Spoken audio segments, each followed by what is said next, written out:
अच्छा, आपने यहाँ पे एक चीज़ नोट करनी है कि जो आयनाइजेशन एनर्जी है उसका साइन है delta H. Delta means any change in energy, और यहाँ पे आप देखो साइन प्लस है। प्लस का मतलब होता है कि एनर्जी एब्जॉर्ब हो रही है। अगर एटम एनर्जी एब्जॉर्ब कर रहा होगा तो यहाँ पे प्लस का साइन होगा, अगर एटम एनर्जी रिलीज़ कर रहा होगा तो यहाँ पे माइनस का साइन होगा।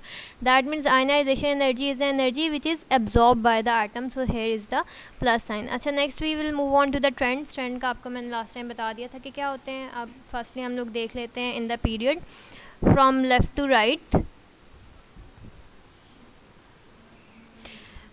Now if you see here तो आपको पता चलेगा कि ionization energy along the period increase कर रही है और डाउन द ग्रुप जो है डिक्रीज़ कर रही है। इस चीज़ के अब रीजंस क्या हैं उनको भी हम लोग ज़रा डिस्कस कर लेते हैं। Now see here along the period पहले हम बात कर रहे थे।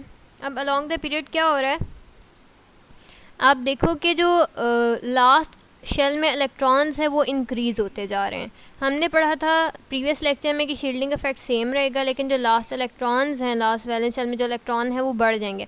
अब जब लास्ट इलेक्ट्रॉन्स जो हैं वो इंक्रीज़ करेंगे इन नंबर, तो उनकी ग्रिप जो है वो न्यूक्लियस पे मजबूत होती जाएगी, या न्यूक्लियस की अट्रैक्शन लास्ट इलेक्ट्रॉन्स पे स्ट्रॉन्ग होती जाएगी। तो हम कहेंगे कि जैसे हम लोग मूव करेंगे अलॉन्ग द पीरियड, न्यूक्लियस जो है वो लास्ट इलेक्ट्रॉन्स को ज़्यादा स्ट्रॉन्गली अट्रैक्ट करेगा। दैट मीन्स मैग्नीशियम के जो न्यूक्लियस है वो मैग्नीशियम के इलेक्ट्रॉन्स को सोडियम की निस्बत ज़्यादा स्ट्रॉन्गली अट्रैक्ट कर रहा है।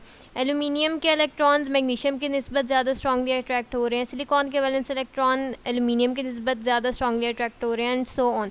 तो इससे क्या होगा कि as we will move to the right, जो इलेक्ट्रॉन्स हैं उनको रिमूव करना मुश्किल हो जाएगा। अब जिस चीज़ को रिमूव करना जितना मुश्किल होता है, उस चीज़ को रिमूव करने के लिए उतनी ज़्यादा एनर्जी रिक्वायर्ड होती है।